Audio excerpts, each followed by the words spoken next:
Hello guys, welcome back to my channel. Today in this video, we are going to learn about CPU scheduling algorithms to find turnaround time and waiting time FCFS.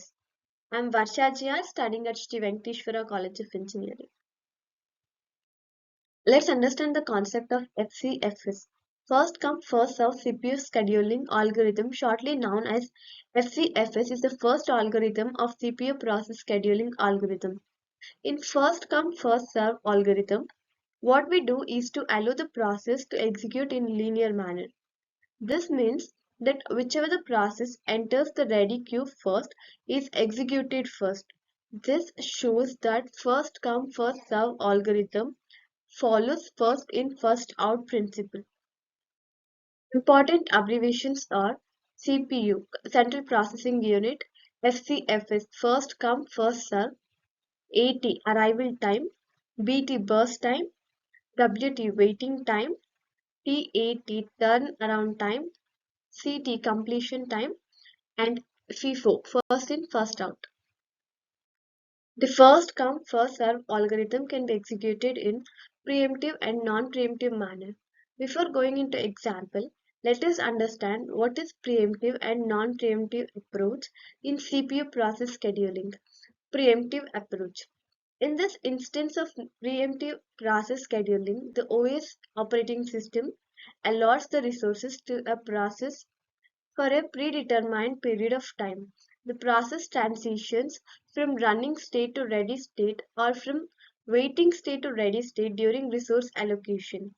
This switching happens because the CPU may assign other processes precedence and substitute the currently active process for the higher priority process.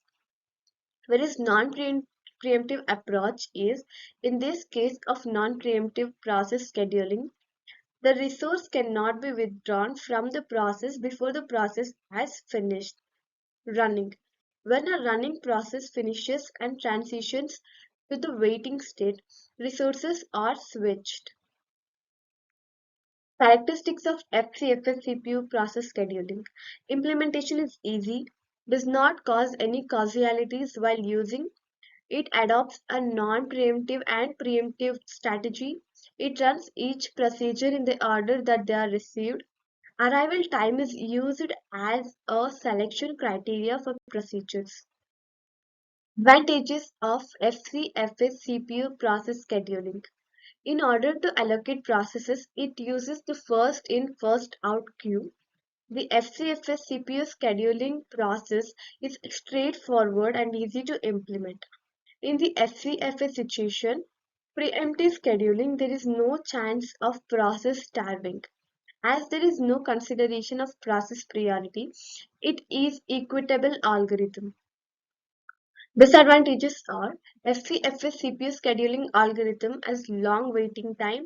FCFS CPU scheduling favors CPU over input or output operations. In FCFS, there is a chance of occurrence of convoy effect. Because FCFS is so straightforward, it isn't often very effective. Extended waiting periods go hand in hand with this. All other orders are left idle if the CPU is busy processing one time consuming order. Today, we are going to implement CPU scheduling algorithms to find turnaround time and waiting time of FCFS using C code. Initially, we declared two libraries, standard input output.h and conio.h, because standard input output.h helps us to get input and to produce output, where conio.h helps us to get functions such as get character and clear screen. We declared an array of size 30. Inside the void main, we declared two variables I and j for loops. N represents the number of processes, array BT represents burst time, WT represents waiting time, TAT represents turnaround time. Initially, average waiting time and average turnaround time is 0. We are using clear screen function because we don't want to display any previous data on the screen. Here, we are using print statement to get the input from the user for number of processes. Using this printf statement, we are going to get input for the burst time from the users. We're using we're using for loop for that because burst time for each process is different. This printf statement is the first output statement. We're going to calculate separately for each process. Initially, waiting time and turnaround time will be 0.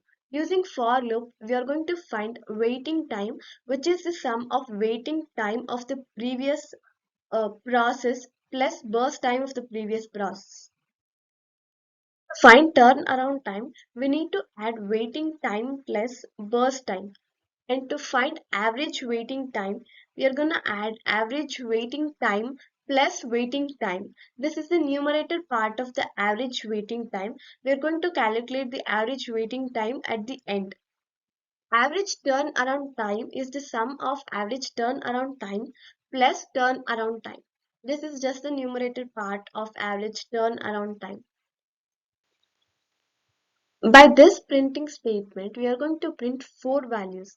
The first percentage %d gives the value of the process, and the second percentage %d gives the value of the burst time, and the third percentage %d gives the value of the waiting time, where the last percentage %d gives the value of the turnaround time.